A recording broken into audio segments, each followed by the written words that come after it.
દીધી છે। જિલ્લાના મોડાસા, ધનસુરા, બાયડ સહિત જિલ્લાભરના તાલુકાઓમાં ખેડૂતોએ વાવેલો બટાકાનો પાક તૈયાર થતા તેને કાઢવાની શરૂઆત કરવામાં આવી છે। બનાસકાંઠા બાદ અરવલ્લી અને સાબરકાંઠા જિલ્લો બટાકાનો હબ ગણાય છે। જિલ્લાના ખેડૂતો મોટાભાગે LR જાતના બટાકા 100થી વધુ વાવતા હોય છે। આ બટાકાનો ઉપયોગ વેફર બનાવવા માટે વપરાશમાં લેવાતા હોય છે અને ચાલુ વર્ષની બટાકાના ભાવની વાત કરવામાં આવે તો 260 થી 275 રૂપિયા પ્રતિ મણનો ભાવ બોલાઈ રહ્યો છે અને ખેડૂતોનું કહેવું છે કે 300 રૂપિયાની આસપાસનો ભાવ મળવો જોઈએ।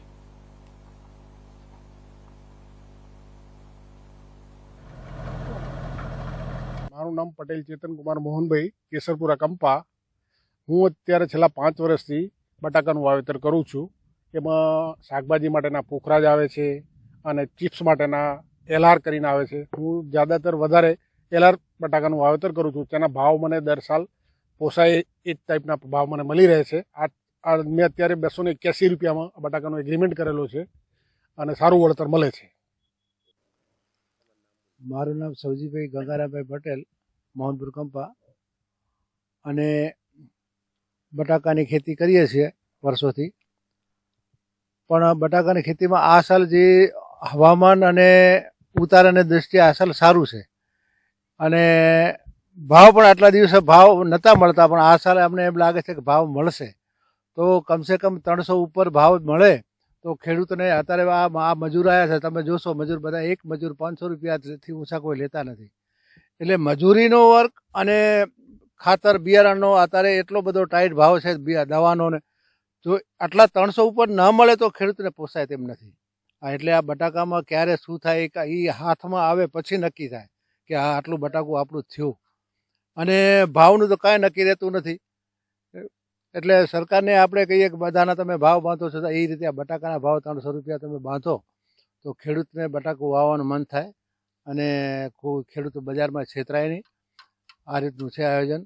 અને આ કેસરપુર કંપાના છે, આ ચેતનભાઈનું ખેતર છે, આ સરસ બટાકા છે।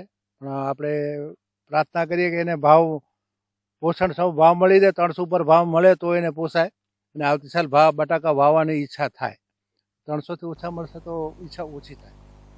તો આ તરફ વાત કરીએ સાબરકાંઠાની, તો રવિ સિઝનને લઈ સાબરકાંઠા સિંચાઈ વિભાગ દ્વારા 5 જળાશયોમાંથી પિયત માટે પાણી આપવાનું આયોજન કર્યું હતું અને હવે આ છેલ્લું પાણી અપાઈ રહ્યું છે। ત્યારે ઉનાળુ વાવેતરમાં પાણી નહીં મળે તો ખેડૂતોને ભારે નુકસાનની ભીતિ સેવાઈ રહી છે, તો ખેડૂતો પણ પાણીની માંગ કરશે। સાબરકાંઠા સિંચાઈ વિભાગ દ્વારા જિલ્લાના 5 જળાશયોમાંથી ખેડૂત સલાહકાર સમિતિની માંગણીને લઈને રવિ સિઝનમાં ઘઉં અને બટાકાના પિયત માટે પાણી આપવા માટેનું આયોજન કરવાની તૈયારીઓ દિવાળી પહેલા કરી હતી અને દિવાળી બાદ જળાશયોમાંથી પાણી આપવાની શરૂઆત કરવાની છે, જેને લઈને માર્ચ મહિના સુધી સાબરકાંઠા જિલ્લાના 6 તાલુકાના 235 ગામોમાં 3 જળાશયોમાંથી 5, 5, 5 અને 2 જળાશયોમાંથી 6 આપવાનું આયોજન કરવામાં આવ્યું હતું, જેને લઈને 21,850 હેક્ટરમાં ખેતીને લાભ થયો છે। જેને લઈને 6 તાલુકાના 235 ગામોમાં કેનાલ થકી પાણી ખેડૂતોના ખેતરે પહોંચ્યું અને પરંતુ હવે સિંચાઈ વિભાગ આ છેલ્લું પાણી આપી રહી છે અને ત્યારે ખેડૂતોએ ઉનાળુ પાકની તૈયારીઓ પણ કરી દીધી છે। કેટલાક ખેડૂતોએ વાવેતર પણ શરૂ કર્યું છે, ત્યારે જો પાણી નહીં મળે તો ખેડૂતોને નુકસાનની ભીતિ સેવાઈ રહી છે। સમસ્યા પડશે પાણી બંધ આ ધરોઈ કેનાલ અને બીજી આપણે હાથમતી કેનાલમાં અત્યારે છેલ્લું પાણી ચાલી રહ્યું છે, સિંચાઈ માટે ખેડૂતોને આપે છે, બરાબર। પણ હવે પાણી બંધ કરવાની વાત કરી તંત્રએ, તો બીજી તરફ ખેડૂતો છે ને ઉનાળુ પાકનું વાવેતર કરી બેઠા છે અથવા તો વાવેતર કરવાનું આયોજન કરી દીધું છે। ખાતર, બિયારણ, દવા અને જરૂરી સરસામાન લાવી દીધો છે। જો આ કેનાલના પાણી બંધ કરી દેવામાં આવશે તો ખેડૂતોની હાલત એટલી કફોડી થશે કે ભાઈ છે ને ખેડૂતની આવક બમણી કરવાના દાવા કરતી કેન્દ્ર અને રાજ્ય સરકાર ખરેખર જો એ આવક બમણી કરવી હોય ને ખેડૂતનો સુખી કરવો હોય તો છે ને બીજા ઉદ્યોગોની જેમ ખેતીને પણ એટલું બધું પ્રોત્સાહન આપવું જોઈએ કે જેના લીધે છે ને પાણીની સમસ્યા, સૌથી પહેલાં પાણીની સમસ્યા, તો એ જો નિવારણ એનું નહીં થાય ત્યાં સુધી છે ને કોઈ ખેડૂતનો માયનો લાલ એવો નથી, સરકાર એવી નથી કે ખેડૂતની આર્થિક સદ્ધરતા વધારી શકે।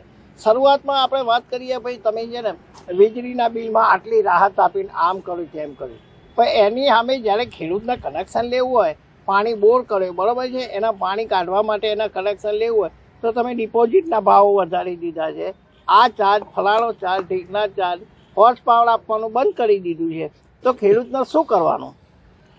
પાણીની માગણી કરશો ખરા? અમે તો સરકારને અને જે અમારી જે પીએચ સિંચાઈ મંડળીઓ છે એ મંડળીઓને અમે તો લેખિત આપી દીધું કે ભાઈ તમે સરકારમાં રજૂઆત કરો કે ડેમનો જે બફર સ્ટોક છે એમાંથી છે ને ઉનાળુ પાક માટે ઓછામાં ઓછા 3 પાણી છોડવા જોઈએ. જો એ પાણી છોડવામાં નહીં આવે તો ઉનાળુ પાકનું વાવેતર કરશે, ઉત્પાદન કરશે અને ખેડૂતોની જમીન પડતર રહેશે, તો એના માટે કોણ જવાબદાર? અમારા જે પ્રાંતિજ તાલુકાનો વિસ્તાર છે એમાં ઉનાળુ વાવેતરમાં ખાસ કરીને બાજરી, મકાઈ અને મગફળીનું પણ વાવેતર વિપુલ પ્રમાણમાં થાય છે. એ જ પ્રમાણે શાકભાજીનું પણ વિપુલ પ્રમાણમાં થાય છે. આમાં જો કેનાલનું પાણી, જે હાથમાંથી કેનાલનું જે પાણી આપવામાં આવે છે એ જો ઉનાળામાં બંધ કરી દેવામાં આવશે, 1-2 પાન પણ નહીં આવે, તો ઉનાળુ પાકમાં અમુક એરિયા એવા છે કે ત્યાં પાણી પાવા માટે ઉલાળ્યું પાણી ચાલે છે અત્યારે, ઉનાળામાં તો બિલકુલ બંધ થઈ જશે. જો આ પાણી આપવામાં 2-3 પાન આપવામાં નહીં આવે તો ઉનાળુ પાક જે છે એ ખેડૂતો લઈ શકશે નહીં. અને અત્યારે બટાકાની જે ખેતી કરી હતી એમાંય ખેડૂતોને જે ઉત્પાદન છે એ ખૂબ ઘટ્યું છે અને બધાને નુકસાન થયું છે. અને લોકોને હવે આશા માત્ર ઉનાળુ ખેતી પર જ છે. જો ઉનાળુ ખેતી પર જો પાણી આપવામાં નહીં આવે તો પ્રાંતિજ તાલુકાના ખેડૂતોની પરિસ્થિતિ બહુ માટી થવાની છે. અને સિંચાઈ વિભાગ અત્યારે પણ કેનાલ જ્યાં પાણી આપે છે તો કેનાલોની સાફ સફાઈના કારણે પાણીનો બગાડ થાય છે. અને અત્યારે જે પાણી આપવામાં નથી આવતું એના કારણે ઘઉંનો તૈયાર થયેલો પાક જે અત્યારે દૂધ ચડે છે એને એ પણ દાણા પોચા પડી જાય છે. અને ઉનાળુ પાકમાં જો વાવેતર પાણી આપવામાં નહીં આવે તો પ્રાંતિજ તાલુકાના ખેડૂતોની માઠી થશે. અમે માનની ગુજરાત સરકારશ્રીને સિંચાઈ વિભાગમાં રજૂઆત કરવાના છીએ અને મુખ્યમંત્રીશ્રીને પણ રજૂઆત કરવાના છે કે ઉનાળાનું પાણી જો આપવામાં આવશે તો જ ખેડૂત બચી શકે તેમ છે. બાકી પ્રાંતિજ તાલુકાના ખેડૂતોની ઉનાળાની પરિસ્થિતિ બહુ વિકટ પેદા થાય છે. તો આ તરફ વાત કરીએ થરાદની, તો થરાદના ભાપી ગામે પૂજ્ય શ્રી માનપુરીજી મહારાજના પાવન પગલા પધરામણી તથા શિવલિંગની પ્રાણ પ્રતિષ્ઠા મહોત્સવમાં વિધાનસભાના અધ્યક્ષ શંકરભાઈ ચૌધરીએ વિશેષ હાજરી આપી હતી. અને ભાપી ખાતે પ્રાણ પ્રતિષ્ઠા મહોત્સવમાં વિધાનસભાના અધ્યક્ષ શંકરભાઈ ચૌધરીએ જણાવ્યું કે આધ્યાત્મિક અને ઉર્જા અને સંતો મહંતોના આશીર્વાદ સાથે થરાદ પંથકમાં લોકોની સુખાકારી માટે અનેક વિકાસના કાર્યોને વેગ મળ્યો છે. આધ્યાત્મિકતા એ સનાતન સંસ્કૃતિની ધરોહર છે. અનેક વિદેશી આક્રમણો પછી પણ સનાતન સંસ્કૃતિ શાશ્વત રહી છે. સેવા પરમો ધર્મની ભાવના સાથે અનેક સંતોએ આ ભૂમિ માટે સારા કાર્યો કર્યા છે. અને અધ્યક્ષ શંકરભાઈ ચૌધરીએ ગંગાસ્તીના ભજન વીજળીને ચમકારે મોતીડા પરોવ રેપાનભાઈ વાક્યના દૃષ્ટાંત સાથે જીવન આધ્યાત્મિકતા વિશે વાત કરી હતી. તેમણે ભક્તિ, કર્મ અને જીવન વિશે વાત કરી હતી. જીવનમાં પરોપકારના ભાવ સાથે બીજાના ભલા માટે કામ કરીએ તો જીવન ધન્ય અને સાર્થક બને છે. આદિ શંકરાચાર્યથી લઈને અનેક સાધુ સંતોએ સનાતન સંસ્કૃતિ માટે કામ કર્યું છે. દયાના ભાવ સાથે મનુષ્ય સત્કાર્યો કરવો જોઈએ અને આ વિસ્તારના ખેડૂતો માટે પાણી સહિતની સુવિધાઓ ઊભી કરી શક્યા તેને સંતોષ છે. થરાદ વિસ્તારના લોકોની સુખાકારી માટે નિમિત્ત બનવાનું સૌભાગ્ય પ્રાપ્ત થયું છે. નવો જિલ્લો હોય કે પછી અનેકવિધ વિકાસના કાર્યો હોય, થરાદને અગ્ર હરોળમાં લાવવા સરકાર પણ કટિબદ્ધ છે. થરાદના ભાપી ખાતે અનેક સંતો, મહંતો અને મહાનુભાવોની હાજરીમાં 3 દિવસીય વિવિધ કાર્યક્રમનું આયોજન કરાયું હતું. જેમાં પૂજન આરતી, મંદિર વાસ્તુ, હોમકર્મ, પગલા પધરામણી, હવન, પ્રાણ પ્રતિષ્ઠા, સંતોના મુખારવિંદથી દિવ્ય વાણીનું પ્રવચન, માનપુરી બાપુ ગૌશાળાના લાભાર્થે ભવ્ય લોક ડાયરો, દિવ્ય ધર્મસભા સહિતના કાર્યક્રમો યોજાયા હતા. આ ઐતિહાસિક મહોત્સવમાં ગુજરાતના વિવિધ મંડળોના સંતો પધાર્યા હતા.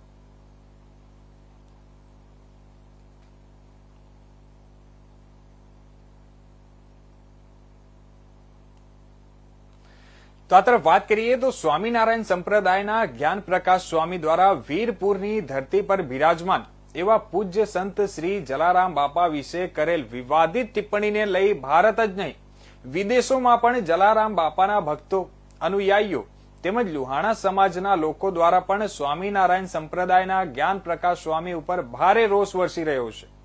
ત્યારે આજરોજ રાજકોટ ખાતે સાંસદ પરસોત્તમ રૂપાલા દ્વારા જ્ઞાન પ્રકાશ સ્વામીને આડે હાથ લેતા જણાવ્યું હતું કે જલારામ બાપાને ચાહનારો વર્ગ ખાલી ભારત જ નહીં, વિદેશમાં પણ ખૂબ વધુ છે. આ ખૂબ દુઃખની વાત કહેવાય કે જ્યાં નગરાની દાંડીએ હરિહરના નાદ સાથે જલારામ બાપાની પ્રસાદી આપવામાં આવે છે એવા સંત ઉપર આવી ટિપ્પણી કરવી એ ક્યારે સાખી ન લેવાય. અને હું પણ આવા સ્વામિનારાયણ સંપ્રદાયના સંતોની ઘોર નિંદા કરું છું. આવા કોઈ સ્વામીની હેસિયત પણ નથી કે જે સંત શ્રી જલારામ બાપા વિશે આવી ટિપ્પણી કરે. સાથે જલારામ બાપાના અનુયાયીઓ અને ભક્તોને પણ વિનંતી કરું છું કે આવા સ્વામીઓ ઉપર કાયદેસરના પગલાં લેવા જોઈએ. અને જલારામ મંદિરના ગાદીપતિઓને પણ વિનંતી કરું છું કે કારણ કે આપણી ગરિમા આવા નિવેદનયાઓથી નથી, આપણી ગરિમા જલારામ બાપાની ભક્તિ અને તાપથી છે. આ બહુ જ દુઃખદ બીના છે. જલારામ બાપા એક એવું પાત્ર છે કે જેની પ્રત્યે સમગ્ર સૌરાષ્ટ્ર ગુજરાત દેશ અને દેશની બહાર શ્રદ્ધા ધરાવનારો ખૂબ મોટો વર્ગ છે. બીજું, જલારામ બાપા એ આપણા શ્રદ્ધા અને સેવાનું કેન્દ્ર છે. જે કેન્દ્રમાં હરિહરનો હાથ ટાઈમ નગારે દાંડી મારીને કરવામાં આવે એવા શ્રદ્ધાના કેન્દ્રોની ઉપર બીજું આજે વિશ્વમાં કદાચ ક્યાંય હશે તો મને ખબર નથી, પણ જ્યાં પૈસો ન સ્વીકારવાનું કહેતા હોય, જે અત્યંત દુર્લભ કહેવાય આ સમયની અંદર, જ્યાં માણસોને ઉભા રાખ્યા છે. હું હમણાં દર્શને ગયો હતો તો કોઈ ભૂલથી ત્યાં સિક્કો ખિસ્સામાંથી પોતાની શ્રદ્ધા પ્રમાણે નાખે, પણ એ ન નાખવો એવું કહેવા માટે પગાર આપીને માણસોને રાખે એવી જગ્યાની સામે બોલતા પેલા અરીસામાં જોવું જોઈએ. એ લોકો, એમની જે સ્વામીનું નામ છે મને તો ખબર નથી, પણ એની કોઈ હેસિયત નથી કે જલારામ બાપાની વિશે એમણે કોમેન્ટ કરવી જોઈએ. હું એની પાસે મારી સખત નાપસંદગી વ્યક્ત કરું છું, એમની ઘોર નિંદા કરું છું અને આનાથી બચવું જોઈએ. અને એક વધારાની અપીલ કરું છું કે સ્વામિનારાયણ સંપ્રદાયના અન્ય સંતો અને જે અનુયાયીઓ છે એમણે આમની વિરુદ્ધમાં પગલાં લેવા માટેના પ્રયાસો કરવા જોઈએ. અને જલારામ મંદિરના ગાદીપતિઓને હું વિનમ્રપણે પ્રાર્થના કરું છું કે આપની ગરિમા એ આવા નિવેદનિયાઓના આધારે નથી. આપની ગરિમાનું કારણ જલારામ બાપાનું તપ છે. આપ એ ગરિમાને જાળવી રાખો એવી આપના સૌના ચરણોમાં નમ્ર પ્રાર્થના.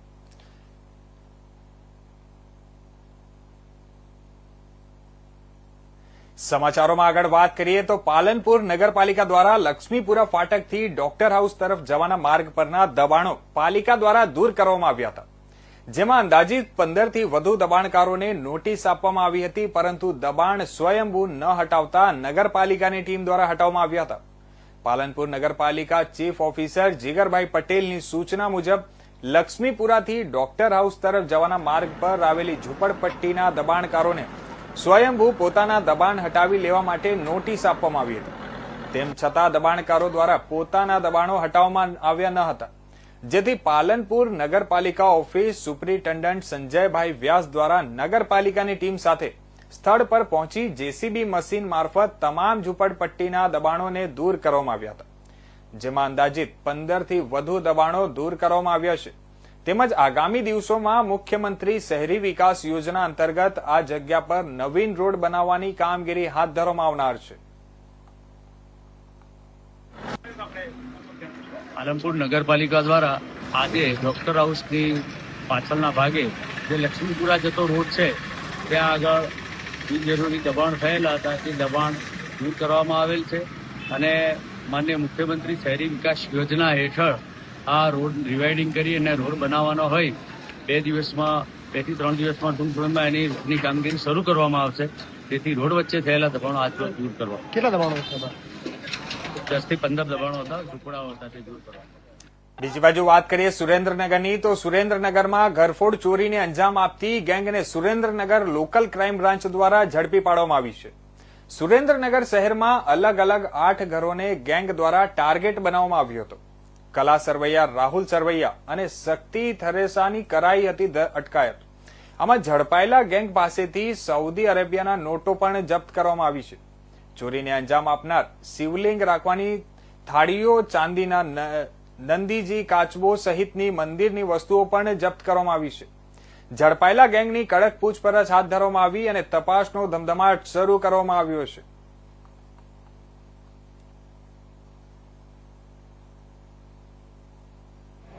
સુરેન્દ્રનગર જિલ્લા પોલીસ વડા શ્રી ગિરીશ પંડ્યા સાહેબ નાઓના માર્ગદર્શન હેઠળ સુરેન્દ્રનગર જિલ્લામાં કાયદો અને વ્યવસ્થાની પરિસ્થિતિ જળવાઈ રહે અને શરીર સંબંધી અને મિલકત સંબંધી ગુનાઓ ન બને તેમજ ગરફોડ ચોરી અને વાહન ચોરીના અનડિટેક્ટ ગુનાઓને ડિટેક્ટ કરવામાં આવે તે માટે પેરોલ ફલ્લો અને એલસીબીની અલગ અલગ ટીમો બનાવવામાં આવેલી હતી. તે દરમિયાન એલસીબી અને પેરોલ ફલ્લોની અલગ અલગ ટીમોમાં એલસીબી પીઆઈ શ્રી જે જાડેજા સાહેબ અને પીએસઆઈ શ્રી જે.વાય પઠાણ નાઓને એક બાતમી હકીકત મળેલ કે કલાભાઈ કેશુભાઈ સરવૈયા, રાહુલભાઈ પેથાભાઈ સરવૈયા અને શક્તિભાઈ ઉર્ફે લાલો સાગરભાઈ થરેસા એ ત્રણેય સુરેન્દ્રનગરના રહેવાસી છે અને તેઓ સુરેન્દ્રનગર વિસ્તારમાં ગરફોડ ચોરીઓ કરે છે. તો હ્યુમન ઇન્ટેલિજન્સ અને ટેકનિકલ સર્વેલન્સના માહિતીના આધારે તેમને દુધરેજ નર્મદા કેનાલ આગળથી આ ત્રણ આરોપીઓ નીકળવાના છે તેવી બાતમી હકીકત મળેલ અને તે પ્રમાણે અલગ અલગ જે ટીમ બનાવેલી હતી તેમણે વોચ ગોઠવી અને આ 3 આરોપીઓને ઝડપી પાડવામાં આવેલ છે. તેમણે 3 ગુના જે અનડિટેક્ટ હતા તેમને ડિટેક્ટ કરવામાં આવેલા છે. એક ગુનો સુરેન્દ્રનગર સિટી એ ડિવિઝનનો છે જેમાં સંપૂર્ણ મુદ્દામાલ કબજે કરવામાં આવેલ છે.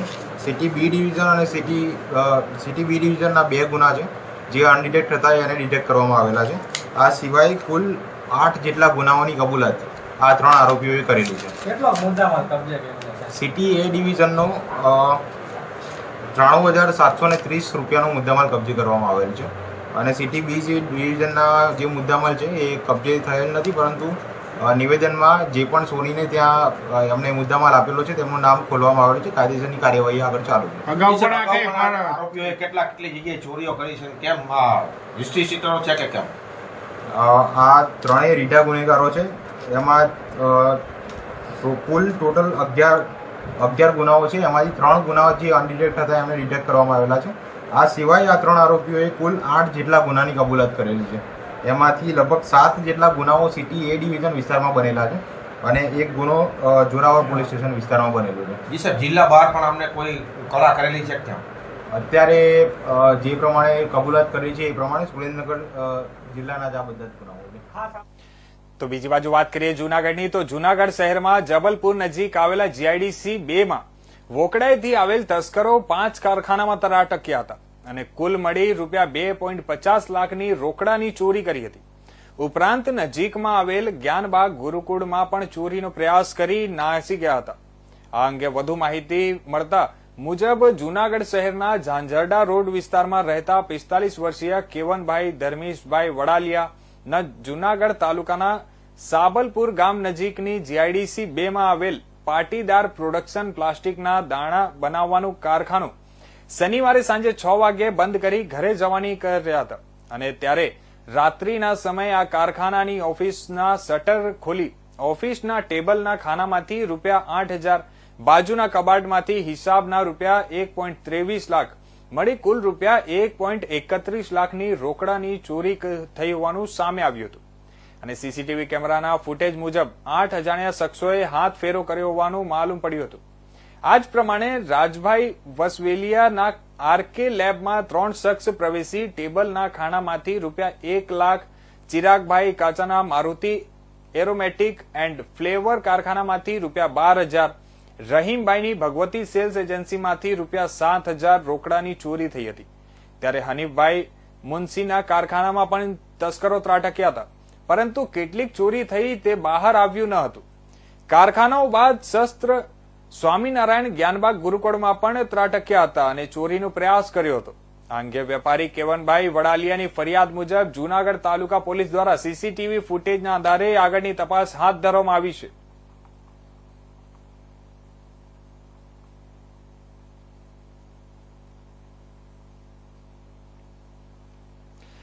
તો બીજી બાજુ વીરપુર જલારામ ધામમાં રઘુવંશી સમાજ અને ગ્રામજનોમાં રોષ છે. જલારામ બાપા વિશે જ્ઞાન પ્રકાશ સ્વામીએ કરેલ ટિપ્પણીને લઈને ભારે રોષ જોવા મળી રહ્યો છે. યાત્રાધામ વીરપુરમાં ટિપ્પણી મુદ્દે વેપારીઓ, આગેવાનો, ગ્રામજનો સહિતના લોકોની એક બેઠક મળી હતી. બેઠકમાં 11 વાગે સમસ્ત વીરપુર 2 દિવસ બંધની જાહેરાત કરવામાં આવી અને સ્વામી જલારામ મંદિરે જલારામ બાપાના દર્શન કરીને માફી ન માંગેની લોકોમાં માંગ ઉઠી છે અને 2 દિવસમાં સ્વામી દર્શન કરવા નહીં આવે તો પછી પાછો આ નવી રણનીતિ તૈયાર કરશે. લોકોએ રસ્તા ઉપર ઉતરીને રામધૂન બોલાવી હતી અને આજથી વીરપુર જલારામ ધામ સજ્જડ બંધ કરવામાં આવ્યું છે.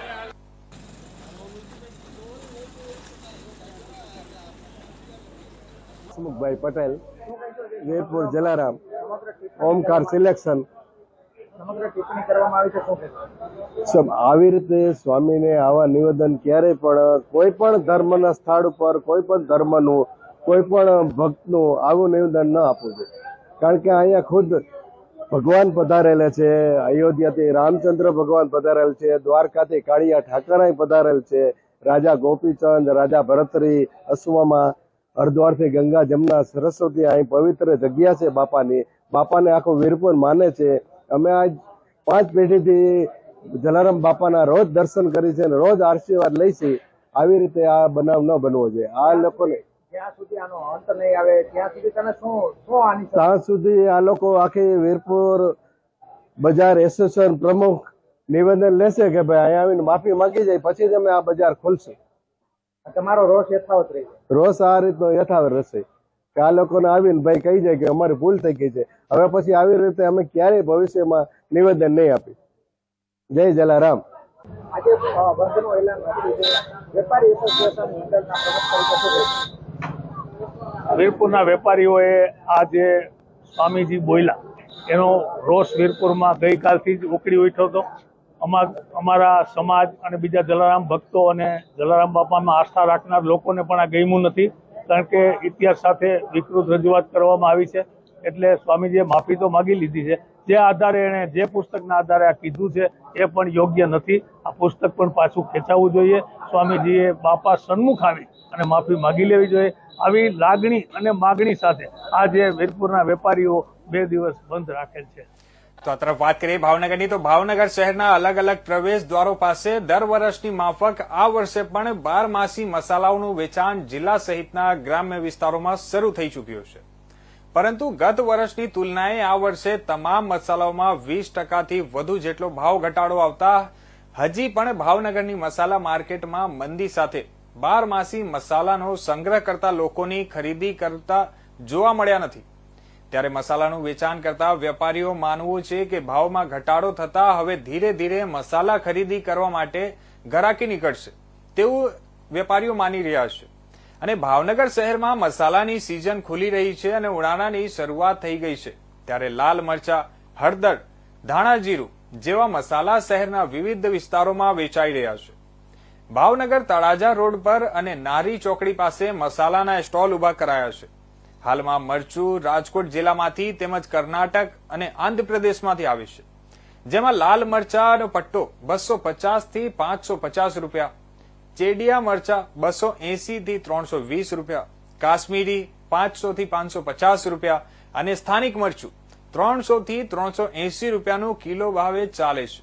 અને હળદર 300 થી 340 રૂપિયા, હિંગ 250 થી 1000 રૂપિયા, ધાણા 150 થી 200 અને જીરુના 300 થી 350 રૂપિયા સુધીના ભાવ ચાલી રહ્યા છે. તેમાં તમામ મસાલામાં ગત વર્ષ કરતા 50 થી 100 રૂપિયા જેટલો ઘટાડો જોવા મળે છે.